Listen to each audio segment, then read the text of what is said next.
G'day everybody, how are you going today? It is so very good to see you. This video today has been almost 2 years in the making. It's all about this bad boy right here. This is the Nikon Z7 and I want to tell you my thoughts after almost 2 years. This is 2 years in the life of a working professional commercial photographer as well as a photographic artist. This is about a piece of equipment which is part of my day-to-day life. How has this camera worked for me? Does it fit into my world? What do I think of it? Has it met expectations? Is it any good? Let's talk about it. The Nikon Z7.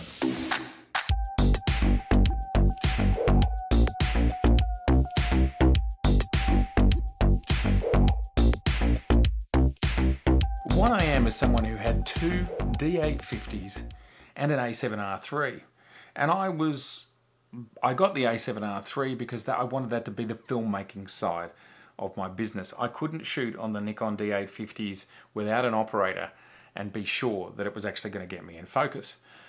Nikon were a long way off from doing anything, so I got the Sony A7R III with a number of lenses.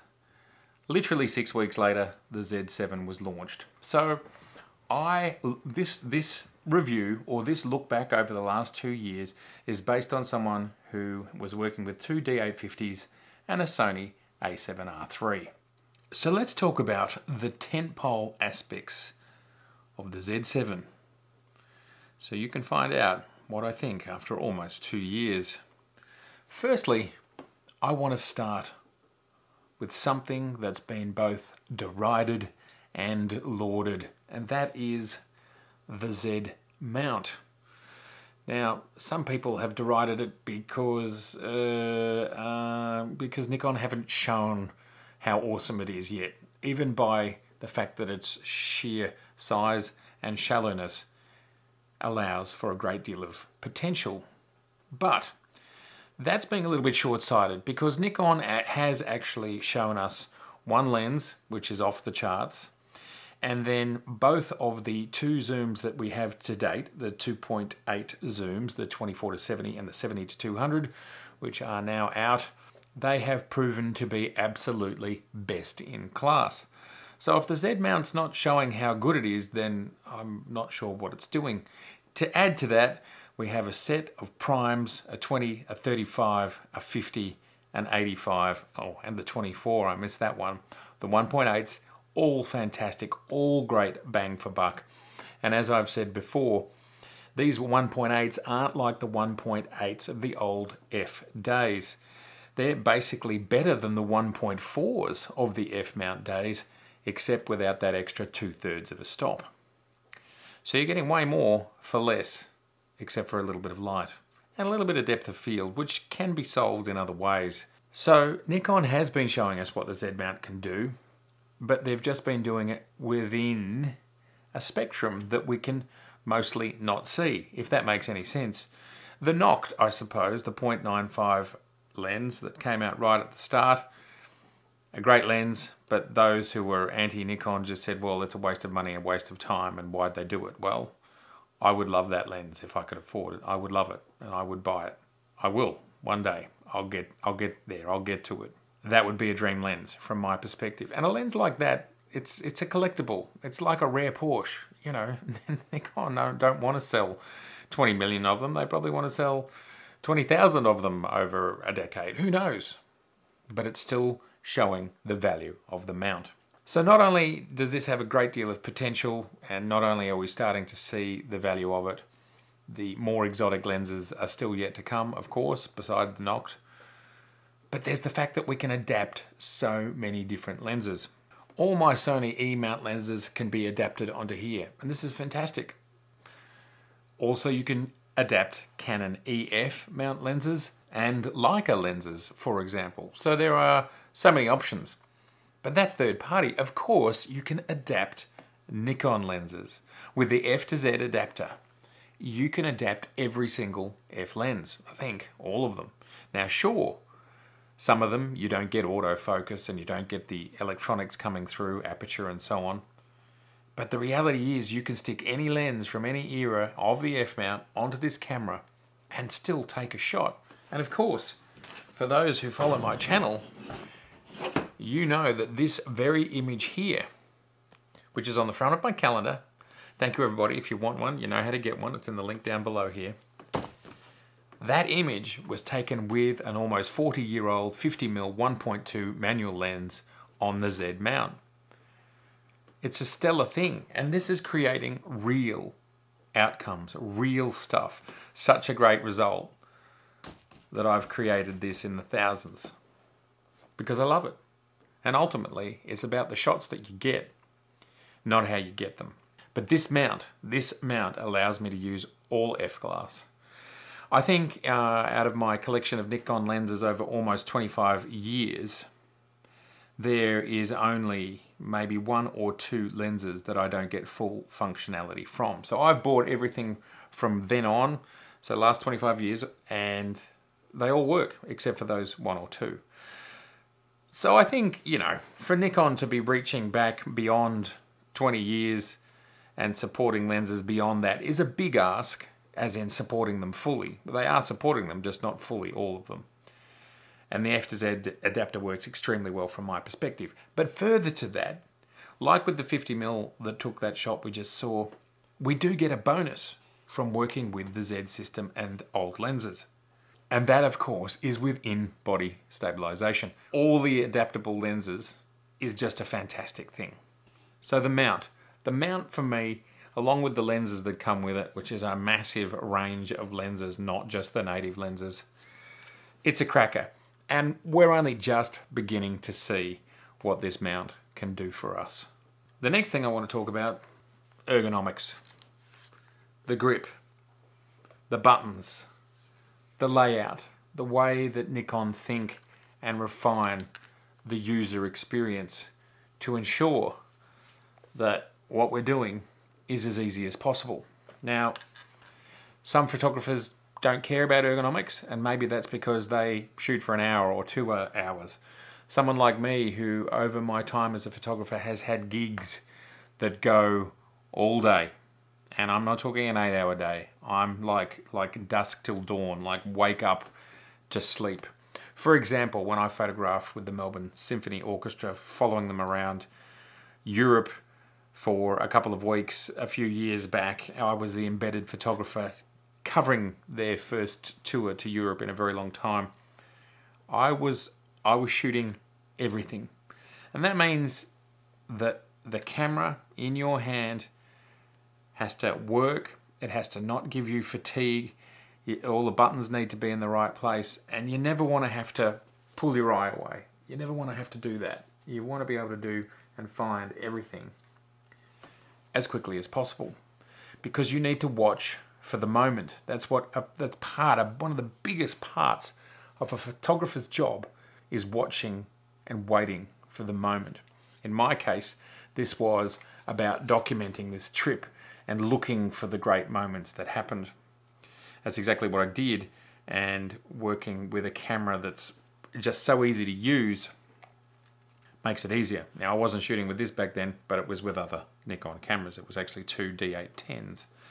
So in general, Nikon are really great at ergonomics. When it comes to how it all flows with this system, the fact of the matter is that, as I mentioned in my intro, the grip on the Nikons is bigger, and it's the right size for me. It's just exactly the right size for my hand, and with my A7R III, it was just a smidge too small. So I find it uncomfortable.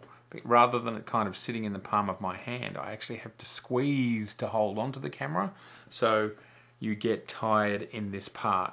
Whereas with this camera, I don't know why, but I don't have to squeeze it. It kind of, I think it's just something to do with how it fits in your hand. There's a bit more levering and leveraging happening, and it's just sort of wedged in there somewhat.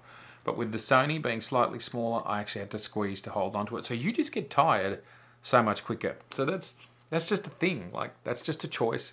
And if you've got smaller hands, you're not even going to notice. So that's fantastic for me. I love where these buttons are. Shutter, aperture. your record button up at the top. And for some reason, the Sony and the A7R III down the back here, and because there's so many buttons down the back, it's just way better having it right next to the shutter like it is on this one. You know, you go here, here, here, here. ISO's up here. So much of what you need is so close. And then these buttons here, which again, I continue to observe Sony, Canon, they don't have these. And this is not the lens release. The lens release is here. These are function buttons. I don't know, just makes sense to me. They're there, you don't have to move. Like, you literally don't have to move your hand. I've got access to so many buttons. Like, I'm pressing both of these buttons right now. Ergonomics. The fact that this viewfinder sticks out, it makes it, I'm a left eye shooter, so it makes it so my face stays off the camera and I don't press buttons.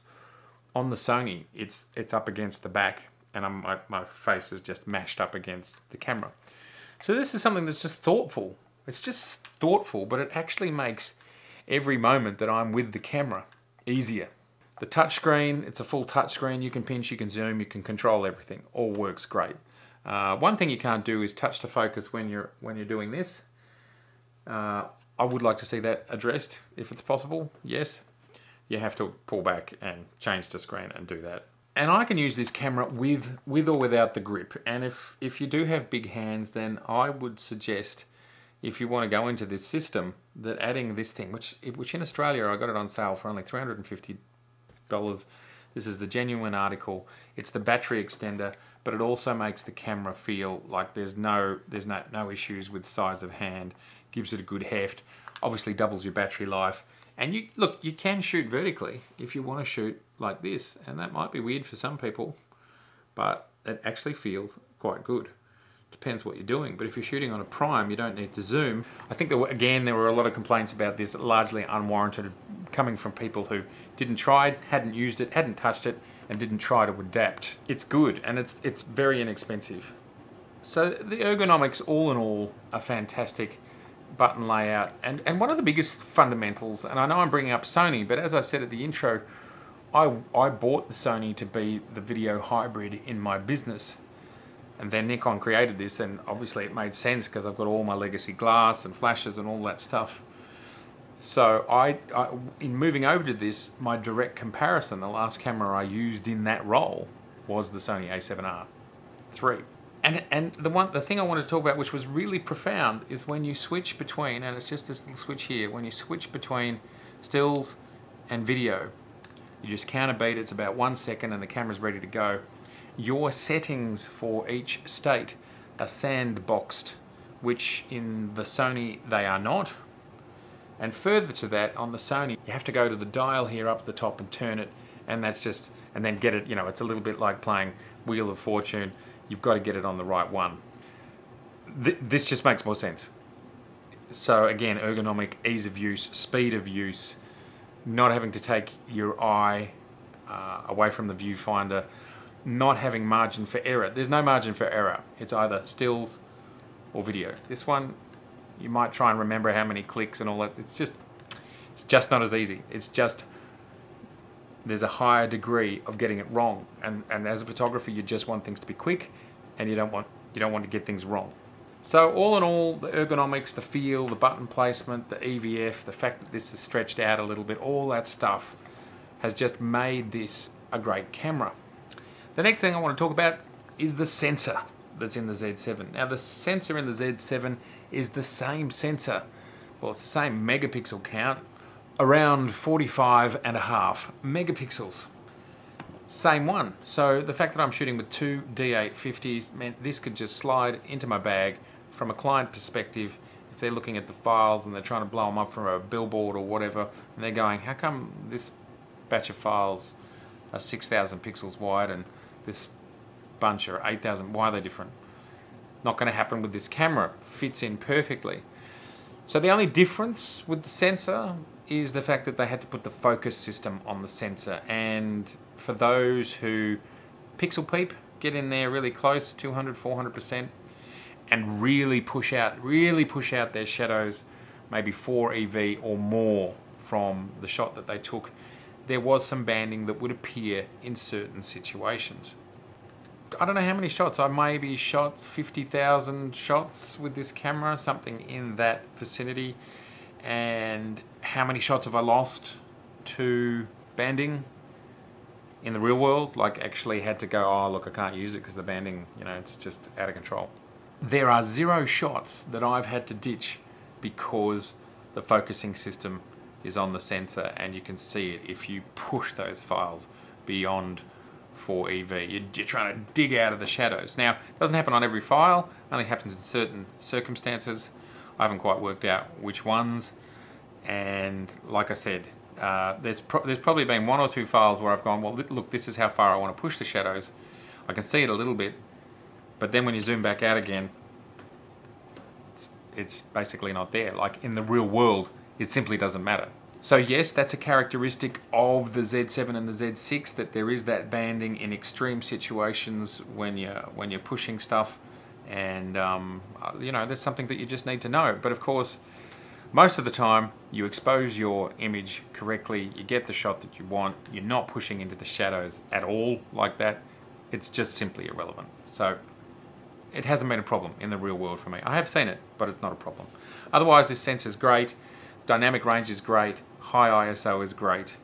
Quality is great. The color science that we're getting off it, fantastic. And that's it from a stills perspective, really. And in video, I suppose you could have a sensor that runs a bit faster so we don't get rolling shutter, we don't get the jello effect.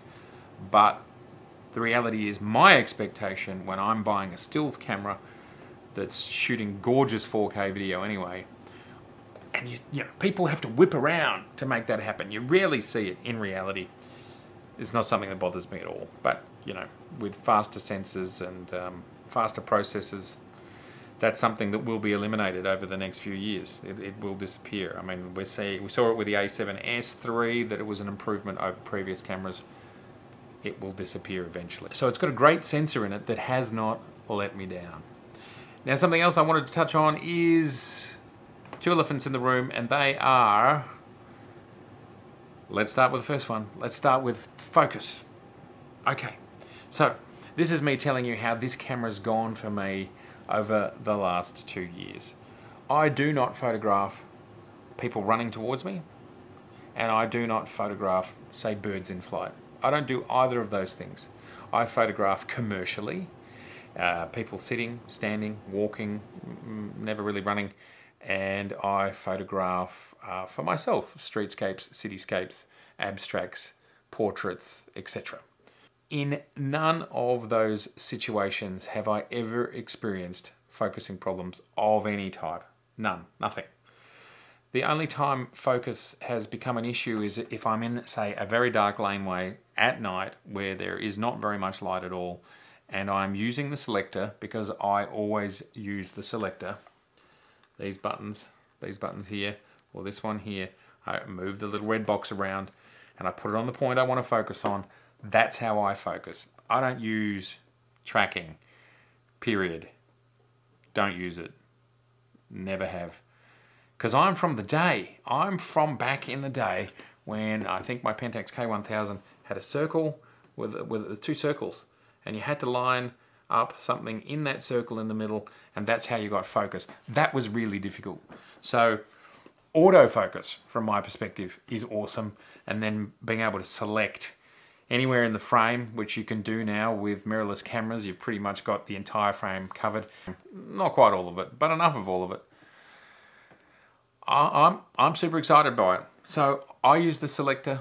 The only time it's ever not worked for me is basically when I'm almost in the dark. Otherwise it works fine. Now, I believe the Z6, because it's a 24 megapixel camera instead of 45.5, the Z6 focuses in slightly darker situations than the Z7. But that's okay. You got to get a trade-off for having almost double the megapixels in the Z7. And as I said, tracking, face tracking, eye tracking, all of that stuff, I don't use it. I've never used it. It's a bit like the next thing that I'm going to talk about. As a photographer who's worked with, still work with my Hasselblad, where the focus is just, well, some people would think it was ridiculously bad. I don't think of it that way. I think I'm getting a machine that's amazing at one thing, and I'm fine with the focus that comes with it. Well, I've had focus all the way back from manual, finding it myself very difficult, through to where we are today. And I'm comfortable with how I work. Works great for me. And I think many other people don't need face or eye detect as well. But let me just add further to that. If you jump into the comments in my videos, you will see that there are many people who've said, yeah, I'm shooting birds in flight with my Z6 or my Z7 and it's working fine. It perhaps could be a bit faster, but I'm doing it and it's working. And they're getting keepers. So again, it's not that it doesn't do it. It's just that it's not as fast. And it comes down to your use case.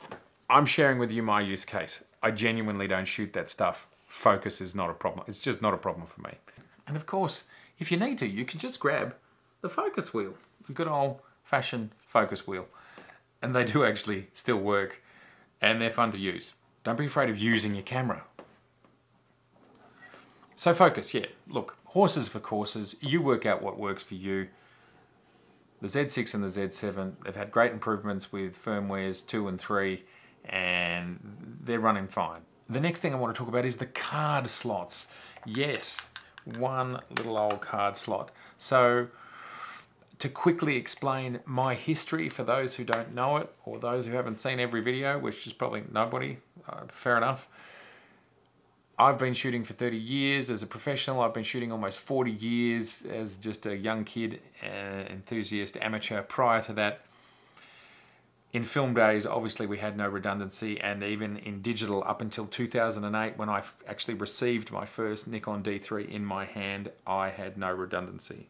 That in essence means from something like 1983 through till 2008, 25 years, I had no redundancy of any type. So all that means is I'm a person who's used to it. Of course I understand the fact that 2, redundancy, is better than 1, no redundancy. I get that. But I'm tolerant of the 1 because I've literally worked and photographed and been in the industry where we only had one copy. And I can tell you, in the 90s, I used to be a camera assistant for a advertising agency, for a production company on the side. I just did that as a side gig because I really wanted to get into the motion picture industry as well. And I worked on TV ads, music videos, etc. And one of my jobs as a camera assistant was to change the mag, the 16mm film mag, the 400-foot roll. So this is about this much of film, 16mm film, not very thick. My job was to, wherever we were, outside in the sun, in a studio, wherever we were, I take the mag off the Arri SR2, put it in the black bag. I have to open the whole thing. So open it, it's this big.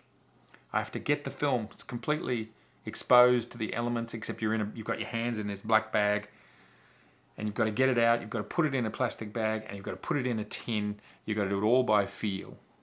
You had 1 copy. You've got 12 minutes of footage there. You might have been shooting for the last 3 hours to get that.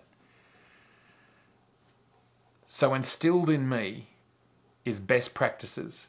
Instilled in me is that the 1 card, the 1 copy, what we're doing, it's the gold, and we must look after it. That is just in my veins. To have an entire production, a TV ad, or like I said, a TV ad or a music video in your hands, and you could screw it up, I don't know. It just makes you, it wires you a certain way. But in this day and age, some are wired to simply go, I can't cope, I can't handle it, there must be 2 slots. I respect and accept that. That's completely fine. That is your prerogative. Totally fine. But I'm just letting you know how I'm wired after 25 years of not having redundancy. But here's the thing. Moving to the Z7, it doesn't have SD. And I think comparing 2 XQD CF Express cards versus 2 SD cards is not comparing apples with apples. You can jump on the web and do your own research. I've done a lot of research into this, and SD cards do not have the same way of running the file allocation table, do not have the same ways of error checking and controlling temperature, and they're physically not made the same. Now, Sony has tried to make some super tough ones of late, but the reality is the last 20 odd, 25 years of these cards, they haven't been made that way. It is comparing two completely different systems, and I am very confident that the XQD CF Express card format is far more robust. A lot of people don't like Nikon. I respect Nikon. It's just the way it is, and I don't think they would have stuck with this format and run with this format and made this decision if they didn't believe in it. And there's two data points I can share with you in regards to my experience with those cards with my cameras. The first one is, I made a video a couple of weeks ago, 600 days without failure. The cards that I've had for the Z6 and the Z7, I've had 0 failures since I had this camera. Nothing lost, nothing happened, nothing wrong, nothing at all, 0.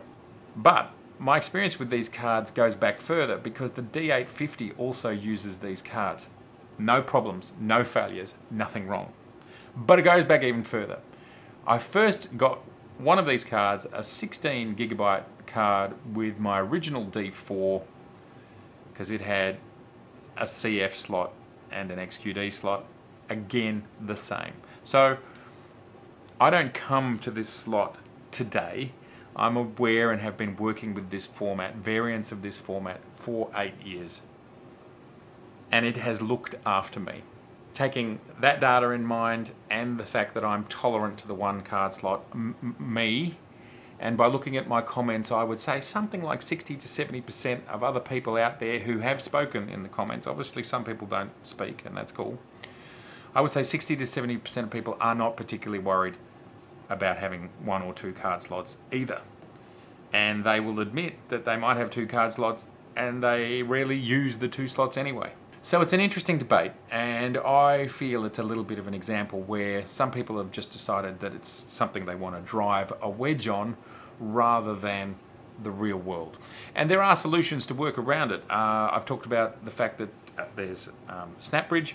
You can throw files over to your iPhone, your iPad, your Android, just using the built-in Wi-Fi, JPEGs and RAWs. RAWs are a bit slow, but you can do it. There's also products like the Cam Ranger, which for a couple of $100 US, I think $200 or $300 US, plugs into the USB port and it'll actually send files to a laptop. It's a bit quicker. That's what it does. And the latest version actually has an SD card built into the transmitter, which is just a little box that sits up here on the top. And you can record to that SD card as well as to a laptop. And then Nikon also make a device, which is expensive, plugs in. Again, it's using high-speed Wi-Fi, gets to your laptop. You can have stuff up to a server before you've even managed to sneeze. If this is an issue for you, there are workarounds. I wouldn't be buying into a system for that reason. There's a whole lot of other reasons that I would talk about first, which is the stuff that I have talked about, the mount, the sensor, the ergonomics, etc. Nikon with the Z5 have put 2 SDs in. They stated publicly in their press releases that they did that due to feedback. I think we'll probably see in the Z6S and the Z7S and CF Express, they'll definitely stick with that because we've invested in it. They'll stick with that. And an SD, or they could do what Sony did with the A7S III, which is use the CFX Type A, which is slightly smaller than an SD card, I think, and you can actually have an SD slot that's also a CF Express Type A slot, and you have the best of 3. So we could have the best of 3 formats. We could be using CFX Express Type B and Type A and SD. It's possible that they do that. Sony just did it in the A7S III. They put 2 of those slots in. That would be a good one if Nikon had decided to do that with those new cameras. So it will be solved. At the end of the day, I believe even so pros are using these cameras. I'm an example of someone who is using these professionally and have for quite a few shoots. As well as when I'm doing my streetscape work, I only use these. I do not use the D850s anymore for my streetscape stuff because I'm shooting video at the same time. Plus I've got the in-body stabilization. There's a whole lot of reasons why I love them. Plus I prefer the Z glass. The Z glass is awesome. To sum up, I mean, there's other things that are great with the Nikons that you can always rely on, which is weather sealing, robustness. You can watch a video here where I actually dropped my Z6. It fell over on a tripod, and it has survived that process. Look, all in all, what I can say about this camera is that it slid into my world. It gave me everything I wanted and more. And some of the examples of more are the Z6 and the Z7 can have a RAW update. I don't know why it costs money in some countries and not in others. For example, it's free in India, whereas it's like $350 here. You can shoot RAW 4K video. Haven't done it yet, just because I kind of haven't had time and then COVID hit. I'm pretty excited by it. And that's pretty amazing for the fact that the Z6 cost me something like $2,250 and you've got RAW 4K video. Sure, you need an Atomos Ninja and so on and lots of hard drives. But if you want to do it, you can do it. But this fits into my world. I can use all my old batteries. I've got about eight of these old batteries, maybe 10. I've got 6 chargers. These guys. These batteries can be used. My flashes, my old lenses, menu systems are the same. The feel and the button layout is largely the same. There's a few minor differences, like they move the play button. Not the end of the world, but everything else is much the same. I love the files, both video and stills that I get out of this. I love them. And going back to where I started, I think the ZMount has got such a massive future. There is no lens that I've bought that I've been disappointed with, not one. So I have the 24 to 70 f4, the 20mm, the 35, the 50, the 85, and I have the 70 to 200 2.8. I haven't been disappointed by any of those. I also have the 24 to 200, which I haven't had a chance to test because I've been in lockdown since it arrived. It looks good just with very limited testing. And then there's the 2 kit lenses which came with the Z50, which are extraordinarily inexpensive. They're like $200 or $150 each. So again, I haven't really had much chance to test them. I've tested them a little bit. You can see this video here where we tested out that big zoom lens. It looks great. So this Z-mount, it's so exciting. And at the end of the day, I'm just a big nerd and I'm very happy to experiment, like to see and to understand and to be on the front of the wave as to where this is going. I just get excited about that. I think Nikon created this camera as a mid-level camera. That's what I think that they did. They had no intention of this being the top-end camera. This clearly is not a D6, the D5 replacement, and it's not the D850 replacement. It's not. It doesn't have things like a vertical grip, which some people demand, and it doesn't have the 2 card slots, which some people demand. It was just aimed in the middle, which is why we got the lenses that we got. And now, hopefully very, very soon, we are going to see the next big step, which is going to answer where the R5 and R6 are at. So for the first 2 years of the journey, I think this has been a spectacular start. I can't wait for their 2nd gen. They'll be here any time. And then I think we'll really get a sense of whether Nikon are going to just stick at being slightly slower than the pack, whether they're going to come up with the pack. Doesn't matter to me. This is already fantastic, so any improvement on this, I'm going to be really happy with. I would love to know if you have a Z7, or even a Z6, or even maybe a Z5. What do you think? Are you as excited about the Z-mount as I am? I'd love to know. All right. Thank you everybody so much for watching. If this is your first time here, it is so lovely to meet you and I look forward to seeing you again. Please subscribe, please share, please like, and if you'd like to see over 200 episodes right now, you can just look down there and there's lots to look at. All right. I will see you again very soon. I look forward to it. Bye for now.